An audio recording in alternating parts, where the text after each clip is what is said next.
and everything in this world, right? In the cigar industry, there's no marketing. Marketing is hand to hand, word of mouth, right? So a lot of shops are starting to see where boutiques really do well, but they have to move them. In order to move them, they have to know them, and they don't have to support a single brand. Just bring in the brands that you know that your customers will like based on the flavor profile. And if you know your customers, you'll bring them right in. Welcome to Deep Cuts Live. This is the first one since PCA. So I think everyone hopefully watching has recovered from all the coverage. I know I'm still recovering. I'm sure Allen is also recovering still from PCA. Yes. It was a very good show, but it was very long at the same time. So thank you for coming on today, Allen. Thank you for having me. Honestly, I very much appreciate it. Yeah, like I said, we met at the show for the first time, and I was very intrigued by your brand. And I still have the little flyer here. I don't know if people can see it, but that you kind of gave. I like the colors. Yep. Being a graphic designer by first nature, I like that you use colors to kind of separate each brand, so that on the sheet that you gave, because it makes it a lot easier to separate everything. So, like I said, I wanted to have you on. Yeah, and I wanted to have you on because you were telling me about your brand. And I think that video is on my Instagram, it's on the Deep Cuts Live Instagram, PCA's Instagram. So it's everywhere if people want to kind of get that kind of in a nutshell summary. But we get to dive in deep today and get more into who you are and what this brand is all about. So I'm looking forward to our conversation today. Same here. So now, if you want to start off by introducing yourself to people who don't know you and your brand, go ahead and give us a spiel. So my name is Allen Sanabria. We got started in this business a little over 5 years ago, but not into necessarily cigars. We started with our pipe business, right, which was these that are made by my business partner by hand, right? And these are just meant to W cigars, not to smoke the whole thing, but W cigars. After about 9 months of being live, selling this on the internet, promoting on IG, promoting on Facebook, I told my partner, I said, hey, I think it's time that we start our own brand.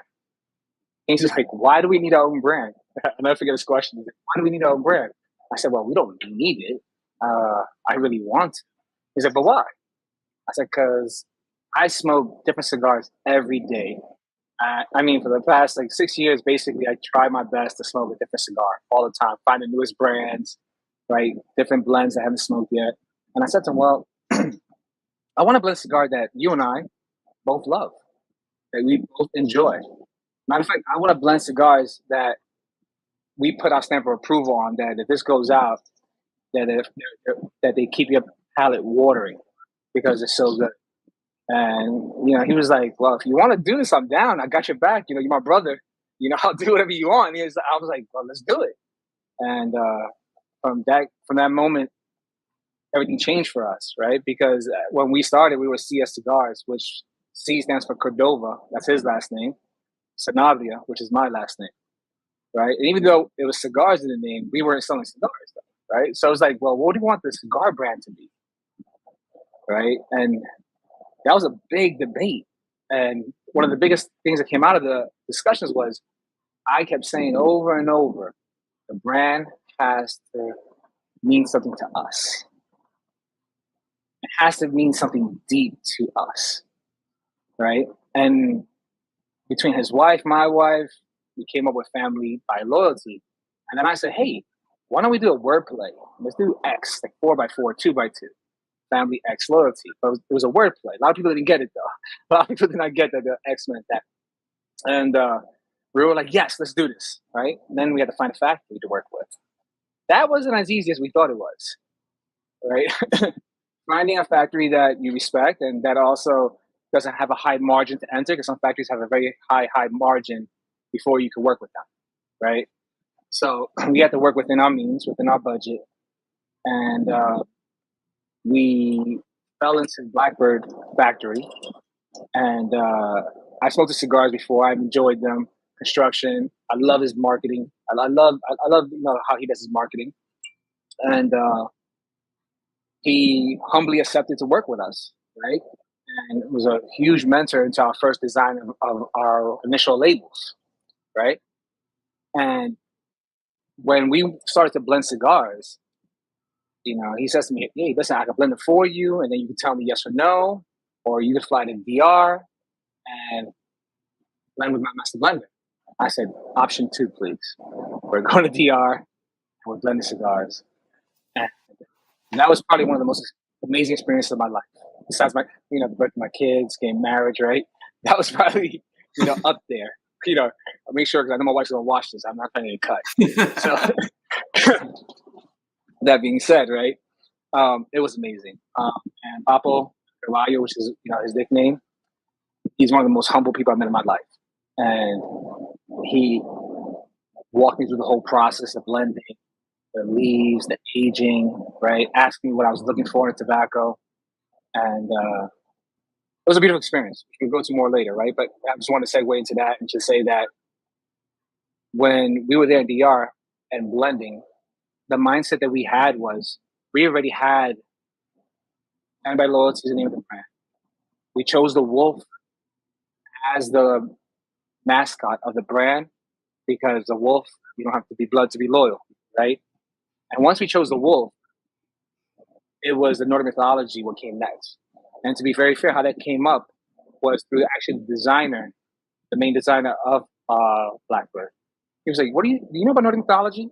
And I was like, a little bit. Do you know about the rules about Nordic mythology? And I was like, no, not really. And then all of us started reading about it. And it was like, okay, now mind you, we still don't have the blends yet. So we found 5 wolves. I was like, okay, we need to create 5 blends for the 5 wolves, right? So we already had the names of the cigars, right? And we had an idea of what each cigar should be before we even went to the blending, right? So that we're in DR, it took us 3 entire days, from 9:30 in the morning to almost 10 o'clock at night, Monday through Friday, blending to get to each cigar. And honestly, my mouth was raw, my throat was raw. I drank quite a bit of alcohol after every cigar. It wasn't a drink. It was like a mouthwash. Right? Because after every, your palate becomes numb after a while. And when you're blending with the master blender, and you're trying to find those little notes, right, that are still just raw, right? They're not what they're going to be in 6 months. So it was a beautiful, painstaking process. But working with the master blender, he worked all night. One night on the third day, we got to the factory. He got to the factory around 4 or 5 in the morning. He was already blending because we still haven't picked a cigar yet. So he was like, nobody has challenged me this hard in 6 years. And that's when we came with 2 cigars, Hockey and Skull. Was that morning, and then Fenrir came a day later. The blending process, the most beautiful thing about it was that when I was working with Pampo and my partner, and even Sergio was there with us, it was the fact that he listened. Like, he listened to what I was looking for. And what I was looking for was transitions. When I say transitions, what I'm really trying to say is that I don't like cigar to be one-dimensional. I don't like the way it starts. It's the way it finishes. Maybe I have a little bit of ADHD. I don't know. But I get bored easily with a cigar. I really do. I don't have that palate and patience to wait for a cigar to develop, right? To find those nuances, right? I want it from the moment that you light it, not to hit you in your gut with full of nicotine and full strength. I want it to hit your palate, where your mouth starts to water and you feel all the flavors on the roof of your mouth, underneath your tongue, on the retro. That from the moment you start, you feel that. And as you keep smoking, that the flavors in itself can change, alter, or increase, and strength also increases so that you are entertained. Because for me, if the cigar doesn't entertain me, I would turn it off. I would just turn it off. Sorry, I know we're going tangents. I keep talking, so I apologize. No, it's fine. So, any questions you want? No. So with that process, I'm always interested about how people get into the industry. So you got into the industry basically by selling an accessory first. Is that true? Yes, correct.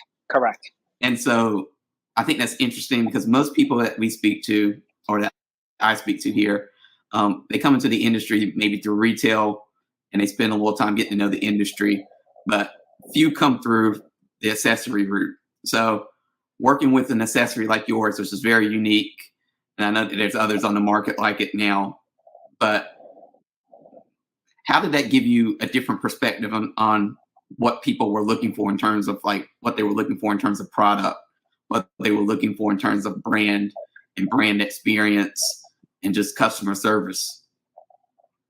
So when it came to the accessory wasn't what kind of pushed us to the cigar, right? The actually making a cigar was a dream of mine of almost 22 years ago. So when I started smoking cigars, I was influenced by Sopranos. Remember that show, right? I was heavily influenced by that show, and being a New Yorican, as I always tell everybody, I was like, man, like it's dope, right? Anyhow, I had my first cigar, which was a Cuban from a friend of my wife's, right? And I thought, oh, this is pretty cool. And then about 6 months passes, and a coworker of mine at CBS says, hey, man, I heard you live in the Poconos. I said, yeah, I do. Because, well, I live in Stroudsburg. We could commute together. And I was like, oh, awesome. I go pick him up the first day. He goes, you smoke cigars? He had a travel humidor with him. and what I did not know was that this gentleman, Keith Short, it's like my brother as well today, but he's been smoking for 15 years already when I met him. We're 22 years ago, right? And every day we would smoke 2 cigars going in, 2 cigars coming out, right? And we did this for almost a year.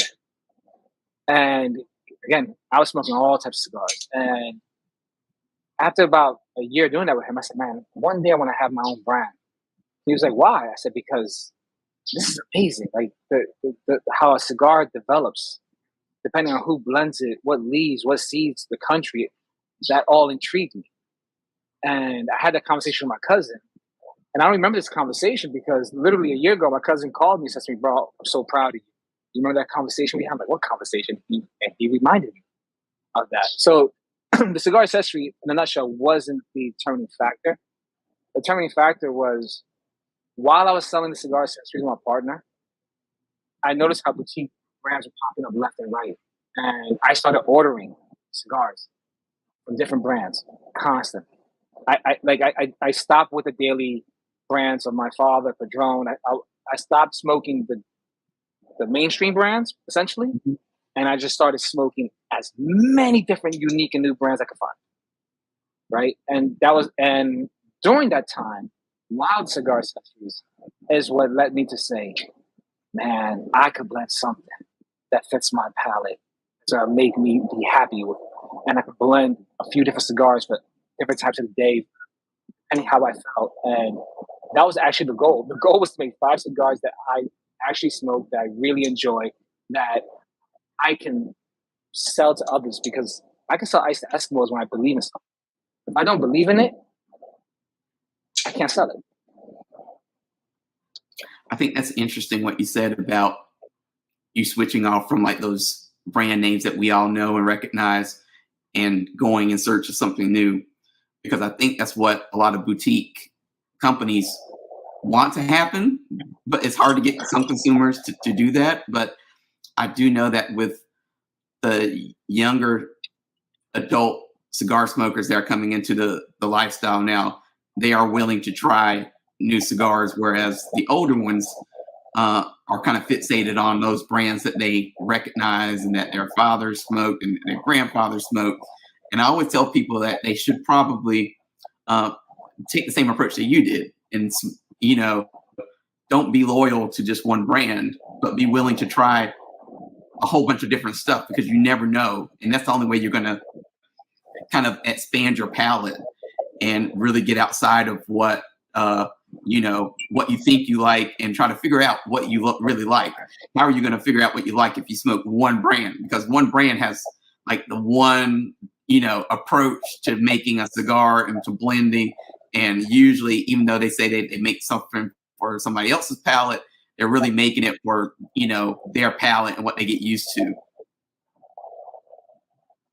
I am so glad you mentioned that, because that was actually the reason why I started smoking different cigars, is because I was like, okay, I want to learn more about each wrapper, and I want to learn more about each brand, and then the blends, why they created, right?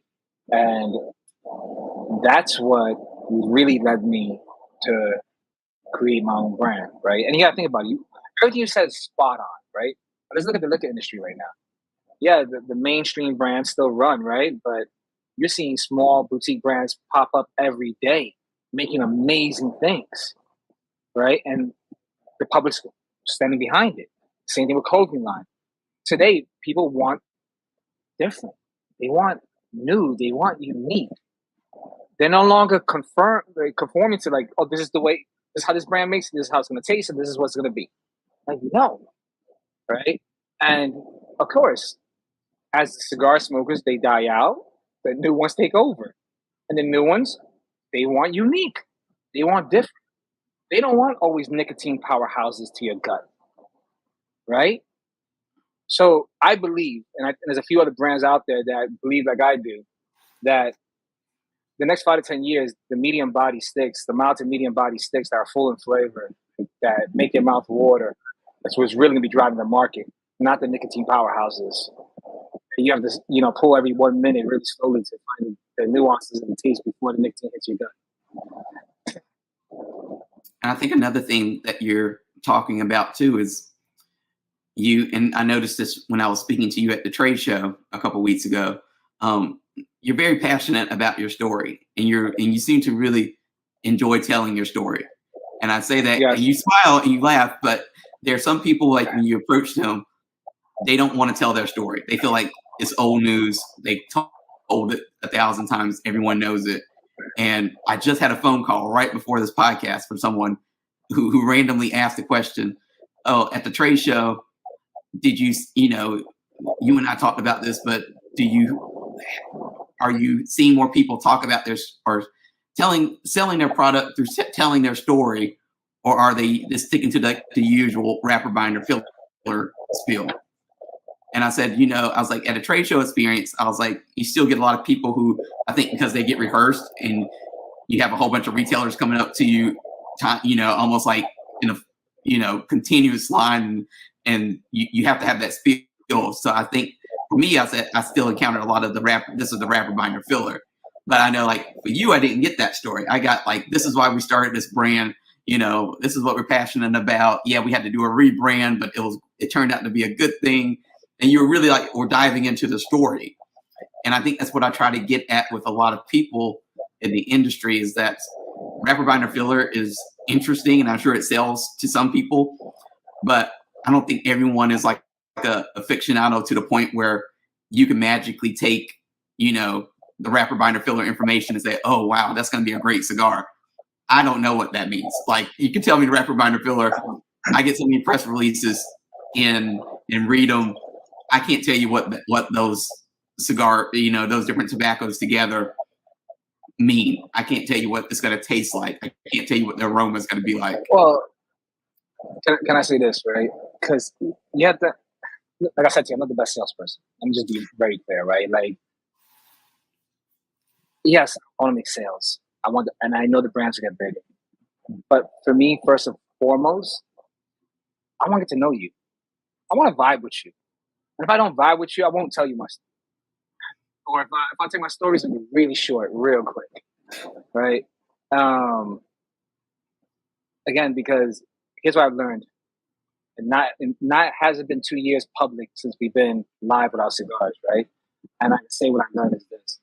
The relationships and connections that you make that are true, whether it was yesterday, whether it was 2 years ago, those stores, those brothers and sisters of belief, those friends, those retailers, those brand owners, they're going to support you. And they're going to help you grow. Yeah, I want to be at 1,000 shops, and we will be there. But we're gonna make our way to the supporters. We're gonna make our way to the ones that believe in the brand, believe in the story, love us, but also they love our cigars. And the cigars, once they move them, they move themselves. And that's why I tell every shop, you just have to move the cigars once. You don't have to keep promoting it all year round. You have to get it to the crowd, let them taste it, let them decide. But you have to give it to them in their hands. So I tell my story to everyone who wants to listen, but not everybody wants to listen that stands in front of your desk. And I'm a, I guess a quote unquote empath. So I'll feel your energy. If you feel like you don't want to be there, I'll pretty much tell you can go. But I want to get to know you, and I want you to get to know me. I want you to know that, hey, this is what Allen stands for. This is what his partner stands for. This is what his family stands for. And then when I smoke the cigar, I'm like, then you say, damn, okay. I also like what cigars he makes. And I want you to get behind the cigar and the story, not just the cigar. And I get it. A lot of these store owners don't give a shit about the story. If you want to be clear, right? They just want the cigar to move itself. But like in everything in this world, right? In the cigar industry, there's no marketing. Marketing is hand to hand, word of mouth, right? So a lot of shops are starting to see where boutiques really do well, but they have to move them. In order to move them, you have to know them. And they don't have to support a single brand. Just bring in the brands that you know that your customers will like based on the flavor profile. And if you know your customers, you'll bring them right in. I know part of what I think you do really well is, and people can see your Instagram thing here on the handle on the screen, and we'll do a plug at the end of the show. But I remember my first encounter with your brand was actually through Instagram, and it was during this trade show. And I don't know how it came to be or whatever, but I managed several different accounts. So I don't know if it was on my account or if I was on, the PCA account one morning. Yeah. But I remember being at the trade show a couple weeks ago, one morning before I came down to the floor, and I was scrolling through Instagram trying to post stuff that morning, and I saw one of the videos that you all posted, and it was like you all coming into the trade show. You're the big family holding hands, big group, and I was like, who is this? Like, who is this group? I don't know if I can reenact it, but I was like, had my phone, and I was like in bed, like have my glasses on.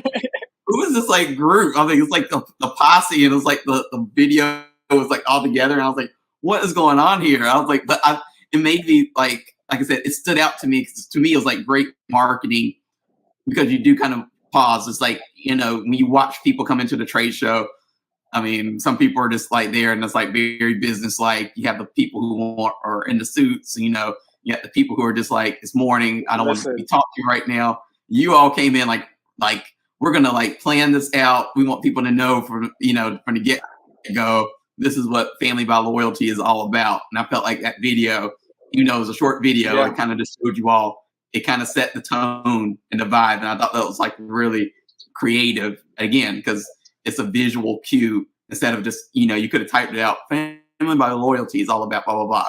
But instead of, you just showed it. Yeah, we brought the whole crew, right? We brought our wives, right? We brought Danny from 505 Cigar Reviews, my brother from another mother, Miyagi, another brother from another mother, right? Francesco Genoa, aka Cigar Crumbs, part of the Deadly Breakfast Club, and he's the one who actually came up with the idea, and it was amazing. He's an amazing photographer, an amazing individual. Matter of fact, when he watches the video, I wish him the best of luck getting married in Italy in the next week. Because right now he's in Italy getting married again to his wife, for his family.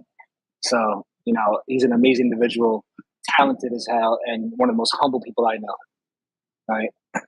But that's what we stand for, right? Is that it's like, we want to show you guys we're here. We're here. We're good people. Enjoy our cigars. Enjoy our company, right? We're not pushy salesperson. Trust me. Like, you know how many times people have said to me, "You got to wear a suit." Listen, I'll wear a suit, but I'm gonna have my hat on like this. Right? Like, I'll dress nice, but I'm still me. And what does that mean?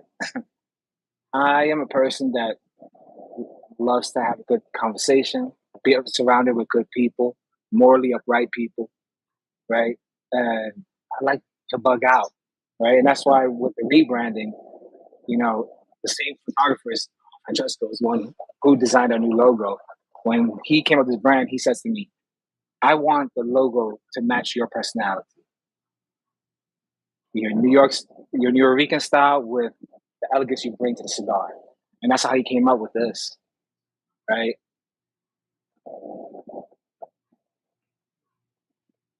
And I was blessed, honestly, very blessed. The rebranding was a shock. When we had the rebrand, obviously we weren't happy about it, but nothing we could do about it. But it was a blessing in disguise because we met him. When we met him, not only did we get him as a brother, we got his wife now, his sister. My wife, his wife, my partner's wife are like sisters. All three of us like brothers. And the energy that when you interact with people who are on the same mission, who care about each other and feel each other, do great things together. You know what I mean? And trust me, it's part of the reason why I joined the BCA, to see who I vibe with there, to see who I link up with there, right? Because together we do big things. If you know what I'm trying to say. Oh, I think I do. What I did like is, and when you just mentioned the BCA, is we talk about the BCA had a pavilion or a big area on the trade show floor this year at the PCA, or Premium Cigar Association trade show. And you really got a good sampling, I feel like, of boutique brands. Now, you all could have easily had your own booths outside of that, but I find that it was like strength in numbers almost. It's like you couldn't pass that booth area without getting pulled inside of it. And I know a retailer, sometimes retailers, have their list of all the brands that they already carry, and they're only looking for maybe one or two, unknowns for them in their world to kind of bring in and try. And then it's like, for a boutique brand, you probably have to jump a few more hurdles to get beyond that first, buy-in. So I felt like the area where you all were at, even though I know that you and I were talking about beforehand, there was a little bit of a flow issue with where it was situated, with the back end kind of being right up against the food court. You had to kind of rely on people, to leave that food court area and come over to you all, which is a little bit difficult. But I still think it was like strength in numbers. And what I liked about it was that none of you all were the same. Like the booth on the other side of you, I think, was Supreme Tobacco from Haiti. And they were completely different vibe, completely different story. You had OM cigars on over here. You had, Cafe over here, and so on and so forth, and Conscious Cigars. Each one of you were different, and it was a nice, for me, I always bring up this reference. I know people are probably too young now to get this reference, but back in the 80s, you had a moment at Toys R Us some weekends where they were bringing like the characters from Saturday morning cartoons, when we had Saturday morning cartoons, and each cartoon character would be positioned at different points in the store, and you would line up to get your picture taken or do whatever, and then you would miraculously be there, near their products, like the Ghostbusters.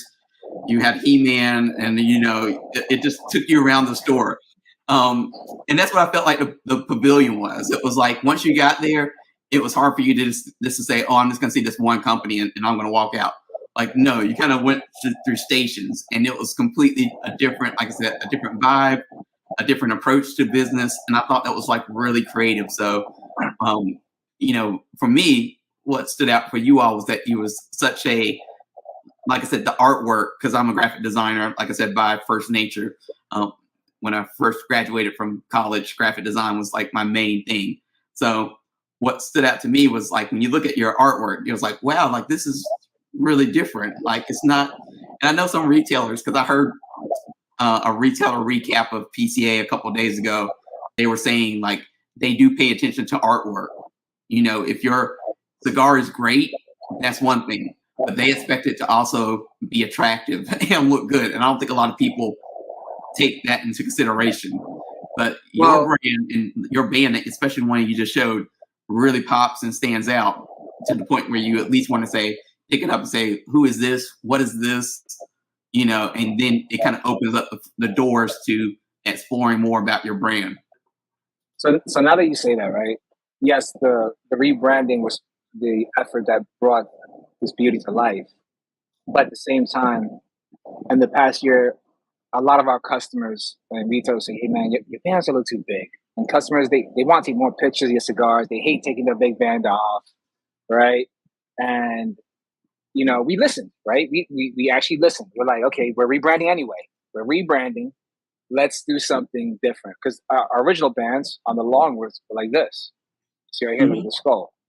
Took out most of the cigar. So with the rebranding, we said, you know what? We're taking everybody's feedback. And we'll have one main band, one secondary band on all our cigars, right? And the main band will be the main logo, the main brand of the company. And you're 100% correct. So let me say this one thing to you. Last year, when we went live, we've had a lot of retailers said, the price point is too high. Like, we're a boutique brand. Okay? We work out of a different factory, right? We don't get the same prices. And we work really hard on our blends. Right? They're full in flavor. And to go to your point, a lot of people, most people out there are visual people. If the brand does not appeal to their eye and they don't know it, they're less likely to try it. But the brand is appealing. And they don't know it, they might be more inclined to try. And whereas last year people complained about the prices, this year people say, oh, this is fair. This is wonderful. This is great, right? All brand, right? All branding. I definitely can see that being the issue. It's like we don't put as much attention into the artwork and the visual appeal of cigars than we should. But it's like if you went to like a country, I think like Canada, that has like plain packaging, you know, and you don't have the option of doing a nice band or even a nice box. It has to all be plain, and you just get like a little label. Then it's like that's a different story. But here in America, we still have the ability to have nice packaging and stuff like that. So retailers know that you're going to be in a humidor with a whole, sometimes 1,000 different other SKUs, as they call it. And you have to be able to compete visually, because that's what consumers go in there. Like if I'm a consumer, I'm going to look at, a red band or gold foil or whatever. It's going to make me kind of pause and at least take a look at it. I'm not saying I'm going to buy it, but at least gets me over there to explore and consider. Yeah. And if you think you have one of our cigars next to you, our main band is matte and our secondary band is satin. And even the font that you use stands out. Yeah. And, like, for instance, we have a lot of people stop us literally when we're shopping in the middle of the streets. Where can I buy this hat? Not the cigar smokers. Where can I buy this hat? When I wear my shirt, people stop me like, where can I buy that shirt?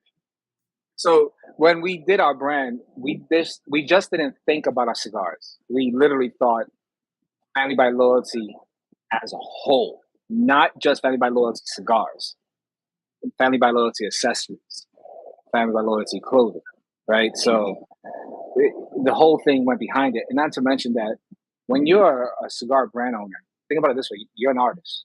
If you were to if you had to start your own brand, I'm pretty confident you're going to design your own bands. And the reason why I say that is because you, as a designer now, know what you're looking for. And when you're a brand owner, sometimes, like we did, the first design we got, we're ready because we're just excited. Right. Right? And that's why the rebranding was something that had to happen, that was special, because it really forced us to find the right designer. We went through multiple designers, right? And it took Francesco, meeting him, that he just moved from China to Hialeah, met him at my local cigar lounge. And in 2 days, he had my logo design. That's good. That's a good turnaround. I know many designers that can't do a quick turnaround like that. So that's. But this is what I'm trying to say to you. I think that a lot of brand owners, and this is hard. Look, there's designers everywhere, but you know that if you are vibing with your customer, you can build something that you know they're gonna love because you feel what they want. If you don't vibe with them, don't feel, you're gonna make something, but you still may not see the vision as a designer. But when you find a designer that says, I know what he wants. I know exactly what he wants. And it's like, boom. And that's what happened. That's exactly what happened. So I want to switch gears a little bit. And we talked about basically how you got into the industry.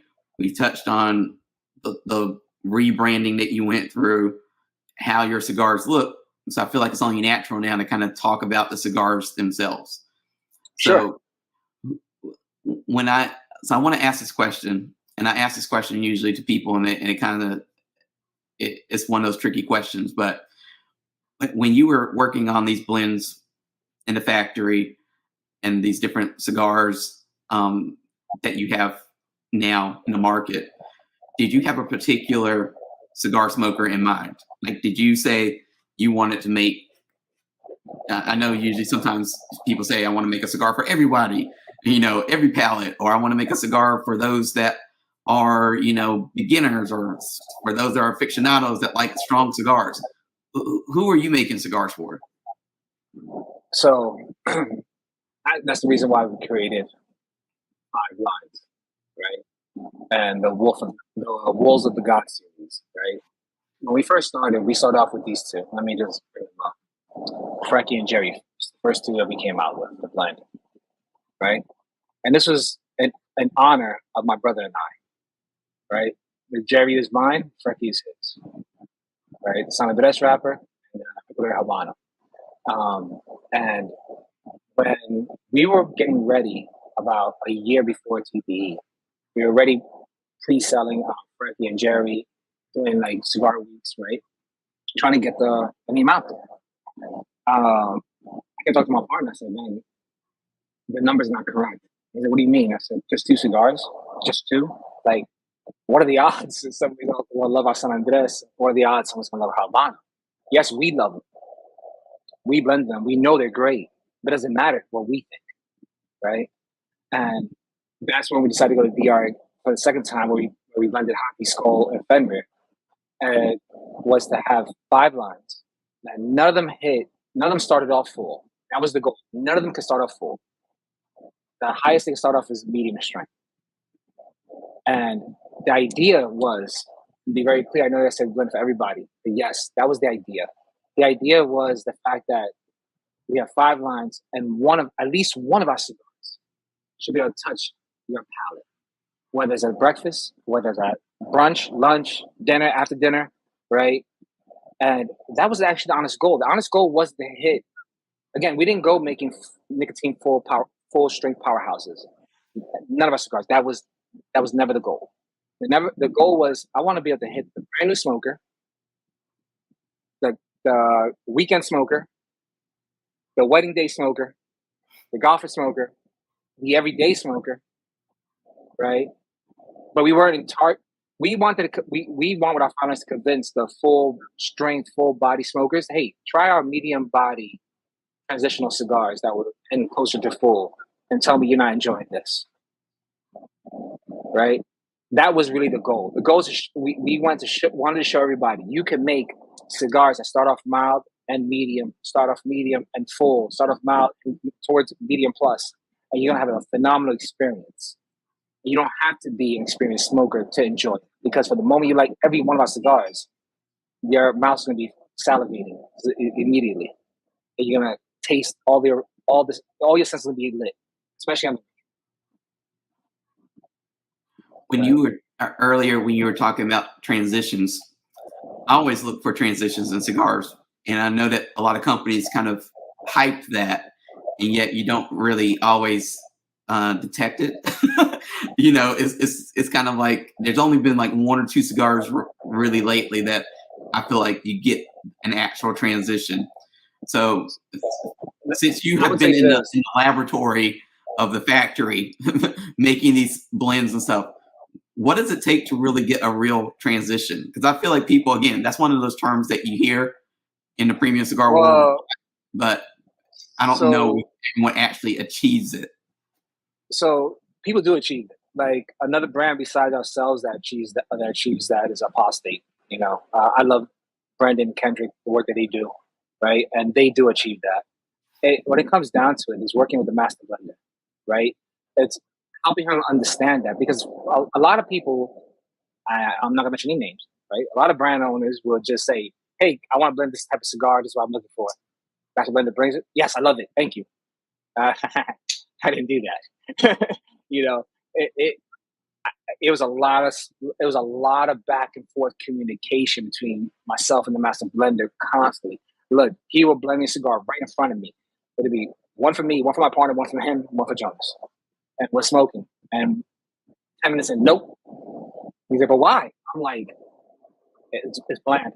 Oh, but you know, this is fresh roll. I said, yes, I do understand that. It's not touching where I need to be. And it was boom, next one, next one, next one. Why? And when Papo finally finished the rest of my lines, he understood exactly what I was going for.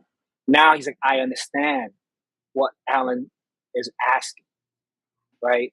And how he blended it in some of our cigars is by adding a little bit more ligero some places, right? As you keep going, you know, changing the blend just a little bit to increase a bit at the second third and the final third. For instance, everybody who smokes the Frecky and Jerry on the Grand Toro size, all have told me the cigar changes constantly, right? The way it starts, not the way it finishes. When you smoke hockey in this size, it's creamy, citrusy. It's full of smoke. When you smoke in the pipe size, it's cedar bomb right to your face with some sweetness in the back end, right? But if you smoke the Grand Toro down to the second half, you're like, wait, this is not mild. Whoa, what just happened, right? Same thing with the Skull as well. It doesn't have as many transitions as the Frecky and Jerry, but when you start this, it's so creamy. The retro has a nice little pepper in the back end, but in the second third, that retro is smooth as hell. And then the final third is bold, peppery, and smooth, right? Sweetness. So it really, when it comes down to transitions, it's really that the master blender and yourself have to really be united in understanding what you're really trying to accomplish. And again, once he got Frecky and Jerry then hockey, he's like, okay, I understand what Family by Loyalty now is what they were looking for. But that took work, and that took, again, a vibe. A lot of people don't like when I say, oh, I vibe with this person, I don't vibe with that person. But my world, when I vibe with you, that means you got my friendship, you got my brotherhood, you got my loyalty. And if I vibe with you and you vibe with me, it means we're going to do great things together, right? And we were able to achieve that because it was a constant communication with the master blender on what we were trying to achieve. Right? On my own, I couldn't do because I'm not a master blender. Right? I'm just the guy that says, "Hey, this is what I'm trying to achieve. Please, master, help me achieve this." Right? But if you say yes to the first blend or yes to the second blend, maybe you're lucky. But honestly speaking, like if you have not made that connection with the master blender, did you really taste those transitions? Because when you're smoking a cigar for the first time, freshly rolled, those nuances are mild. They're not so pronounced. So you have to have a really sensitive palate to and smoke slow and steadily and try to figure out, because if I blend a cigar and I say, yes, hey, Blackbird, I want 50,000 of these sticks. And then 6 months later, when I pick it up, it's nowhere what I thought it would be. I just lost a lot of money. Mm-hmm. I think that's interesting. And I like what you say about vibing with people, because I think that's a sentiment that goes on in the cigar industry that we don't really talk about a lot, because vibing is not business. Listen, right. If I was a really great business person, man, I would have been around 200 shops already. But I'm not, right? I'm not, though. Yes, I guess that's a good question too. It's like you don't strike me as someone who's like in a rush to grow to this point where you're in stores that, like you said, you don't, like you don't have that connection with that retailer. Like that retailer needs to understand you, almost like that same relationship that you have with the master blender. You two understand each other. Like you need to be able to understand that retailer so that you two are on the same page, so that when you're not there in the store, they actually know how to promote and like sell your brand. It won't just like let it sit there. If somebody has a question about it, they go, I don't know. Yeah, I mean, I'll give you a prime example. We're about close to 30 shops now, right? Mm-hmm. With the new ones we added, maybe a little bit more. But in the past year, of those 30 shops, 15 have reordered at least 4 times, right? Some more. But I could relate my sales to my connections with the store owner or the manager, right? And once they push it, they all said the cigars for themselves now. But when you don't make it, when you're a new brand and you're not constantly traveling, which I'm not right now, and you don't have representation in each city, I could sell to every city, but I promise you 75% or more of those stores are not going to reorder. So I'd rather focus on the connections that I make, the vibe that I make, and work with those store owners that care about me and the brand and really push hard. I mean, like, for instance, the Toro Cigar Company has ordered 30 boxes and sold out within 2 weeks, but they did buy one, get one free. They did it solely to promote my brand, right? So these are the connections and relationships I'm talking about. Like when I went to PCA last year, yes, we did okay. But it wasn't about doing okay last year. The connections that we made and the people that we met when we came back this year, we had those same exact people who did not buy that last year, bought this year. And those same exact people bring customers to us, right? That's what I love about this industry. And that's why, like, I'm not brute forcing myself into every shop. I'd rather do this organically, get in, and then shops. Once I get to one shop in one city, and that shop moves well, all of the shops are going to contact me. But if I just go ahead and try brute force everywhere, and I don't make those connections, one order, maybe 2 from lucky, right? That taps into the theme that kind of runs through Deep Cuts, at least this 4th season of Deep Cuts, which is the idea of patience in business. Like you have to be patient because things aren't going to happen overnight. Things don't even happen over the course of a couple months. Sometimes they take a couple years to actually come to fruition. But there's so many people because of this kind of environment that we live in where we get things, we can go on our phones and order something and it's here 2 days later, if not overnight. We want instant gratification, instant results. And what you're talking about is that idea of that be patient, be willing to kind of string it out a little bit just to kind of get the best results, because good things come to those who wait is that old, adage you always hear. It's also a matter of financing too. Let me be very honest, right? If I had an investor that came in with $1 million, I can easily, push this brand harder, right? And do what needs to be done. When you're a boutique brand, and again, a lot of the big names started off the way I did or worse than I did, right? You're just trying to make it happen, right? And you got to work with what you have, right? And by working with what you have to also understand the people you're working with, and everything's a personality, right? Yeah, and I think at the same time, I'm not a brand owner or have no desire really to even get into that part of the business. But I think from my experience, from looking at other industries and knowing people who have gotten into business and entrepreneurship, is that when they do sometimes get that outside, investor, they think all is well and we're going to like grow and this is going to accelerate the business. And it usually slows down the business a little bit because there's no such thing as always like a silent partner. And I think that's what they always want. They think, I want a silent partner. I want someone to come in, give me the money, and then I'm going to make this thing work. And in every situation that I've known that someone who's come in as a silent partner, they get very loud at some point thinking, I want my investment back. I want I was promised this, if I invested, I was going to see a return of like this, we need to make changes now. And then it gets like really frustrating because then it's like, how do you untangle? It's almost like the Jada Pinkett Smith thing, like entanglement. You're entangled with that person. And it's hard to like unbound them from your business. So I think here comes the difference, right? So if you get an investor and you promise them that you have profits within a year or 2 or 3, you already lied, right? That's number one. Okay. Number two, when you buy a house, you want to make sure the foundation is secure, right? It's built correct. And once the foundation is built correct, then you can add all the beauty to it you want, right? So when you start a brand new business, you can have $1 million of funding, but if you don't get your foundation, if your foundation is not solid as far as your brand, number one. I think for anybody who's starting a new cigar brand, I'm gonna tell you guys my personal opinion. I could be completely wrong.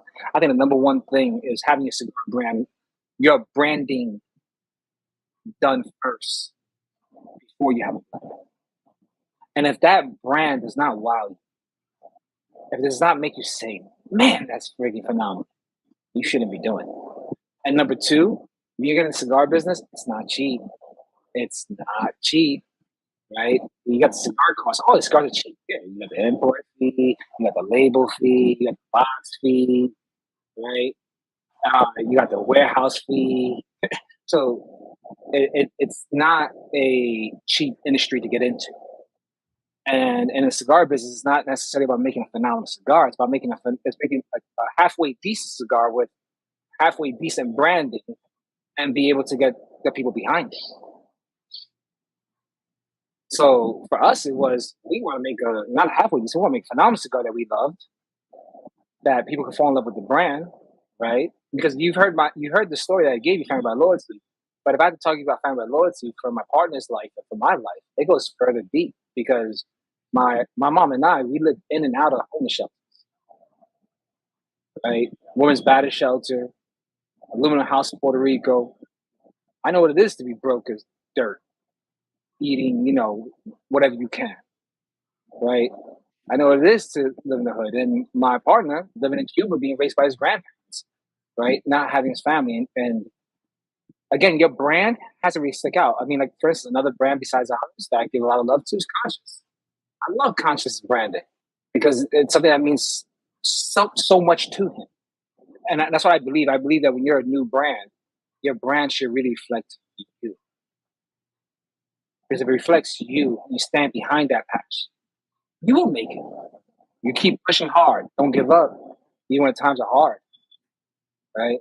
But if you don't invest that much time into your branding, me personally, I don't think that you will get where you want to get to at the rate you want to get to.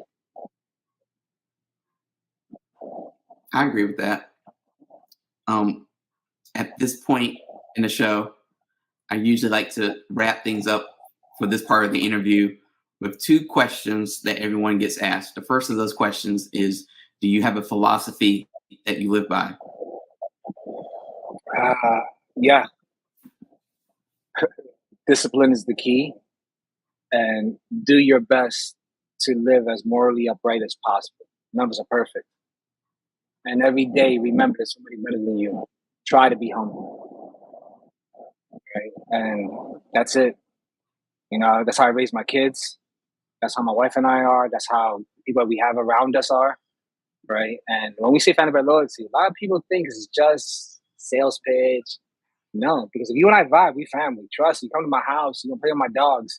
You're going to be in my pool. We're going to chill. Like, I don't care where you're from, where you work at. You give 2 shits. Like, if you vibe with me, you're part of the family. Like, I'm the type of person that, yeah, I work with Blackbird, but guess what? I don't demand nothing from Blackbird. Everything I do, I pay, right? I don't expect anything in return except for the services I pay. I don't use people to get what I need. You offer, great, right? But again, I live by the code. The code is I treat others the way I want to be treated. and treat others as you want to. Which is always a good rule to live by, which more people should actually live by that rule. But that's a whole nother conversation. The final question for you for this part of the interview is, I would like you to finish the sentence. Allen is an overall great guy. Far from perfect, but overall a great guy. At least as my wife tells me. Well, obviously she's always right, so yeah. Can't go wrong there, right?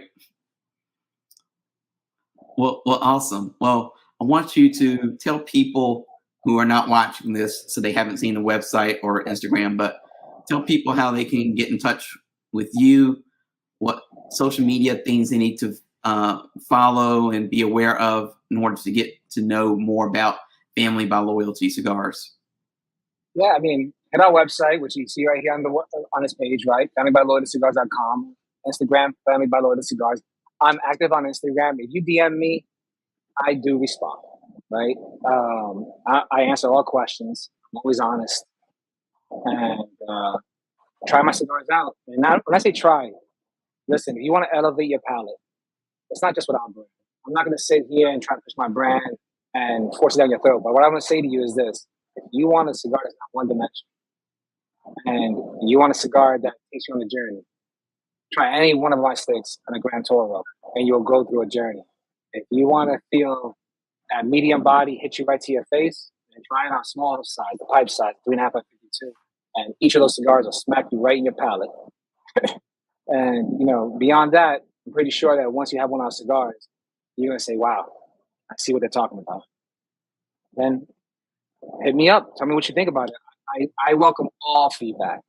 Right? Listen, 99% of feedback I got is positive. I got one someone to tell me, "Hey, I don't like your cigars," and I had somebody tell me. Sometimes, some people, remember, people are each their own unique individual. Some people become a fanboy of one type of cigar. Some stores only carry Nicaraguan. I've seen that. That's all they promote, support. And that's fine. And I tell people all the time, hey, my cigars, they've been made in the Dominican Republic, but the leaves come from all different regions. Right? So try us out. Bug out with us. Have fun with us. You meet us at an event. I am talkative as hell. I am not the type of guy going to events to sit down. I'm going to watch you. I'm going to talk to you. I'm going to ask you a bunch of questions. Right? Like I said, I'm an extrovert. See, and I'm the opposite. I'm an introvert. But it was awesome to have you on. Like I said, you were the first kind of one every year at this time of year. I always come back from PCA with a whole list of people that I want to have on the show. And you were like one of the first people that I reached out to, and one of the first people who responded back and was like, I can do it this week, because I didn't do anything last week. I was in recovery mode. But when I reached out this week, I was like, Family by Loyalty is one of those brands that stood out to me. And I was like, I would really like to have Allen on, because, like I said, I just remember you sharing so much of your story at the booth. And I was like, this would be a good podcast. So thank you for coming on and sharing your story with the whole audience today. Well, I want to say that I appreciate you. I've been watching you for a long time, and I love what you're doing for the industry. And keep it up. And next time we see each other, man, let's smoke a cigar. Let's have a drink. If you drink, and let's have a good time, man. I know you may not be an extrovert, but I'll make you crack the fuck up. I'm a joker. Well, I look forward to that. And so Allen and I are going to be filming a couple other things that you can catch on the YouTube channel and Instagram and all that. But if you want to watch any of this interview or the other 100, and I think there's 133 episodes at this point, you can catch them all at deepcutslive.com or on youtube.com/deepcutslive. And we would be back with even more episodes, again, with a couple other people from that boutique cigar pavilion this year are coming on to Deep Cuts Live over the next 2 or 3 weeks. So I'm looking forward to kind of exploring more about this boutique world that probably should get a little bit more attention than it does. So thank you, Allen, for being the first to kind of come through.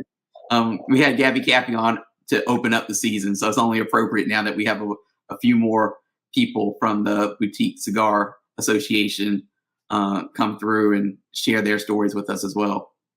It was an absolute pleasure, honestly. Once I saw you hit me, I was like, yes. Gotcha.